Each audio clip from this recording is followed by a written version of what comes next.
Republicans notched a huge win last November in South Carolina, picking up a GOP supermajority in the state Senate for the first time in more than 150 years. Months later, the first legislative session with that supermajority in place has wrapped up. As State House reporter Mary Green explains, the new dynamic made a difference this year, but perhaps not in the way you might think.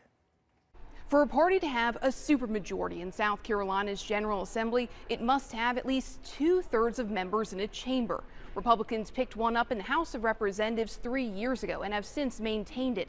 And this was the first year for GOP members in the Senate to work under a supermajority as well. A supermajority meant Republicans could block Democrats' filibusters in the Senate, a tactic they didn't use until the final day of the session as Democrats tried to run out the clock. Motion is to waive the 2-hour time limit. Overall, the session was marked by major legislative priorities earning bipartisan support, with the private school voucher bill really the only priority reaching the governor's desk almost entirely along party lines. Democrats say the new dynamic shifted their strategy a bit, including making sure they had members represented in committee meetings, while the Republican leader says more members meant more personalities and styles to manage. The Senate now has 34 Republicans compared to the 12 Democrats.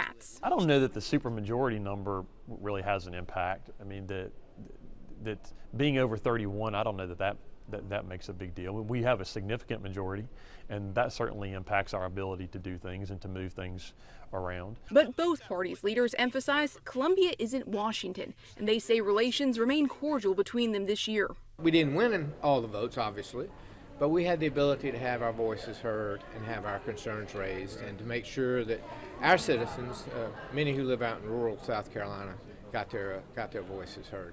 And both leaders say the bigger change to dynamics this session was the addition of 13 new members following last November's elections. It's the Senate's biggest freshman class in recent history. Reporting from the State House, I'm Mary Green. A supermajority also means Republicans can overcome gubernatorial vetoes in both chambers without needing Democrat support.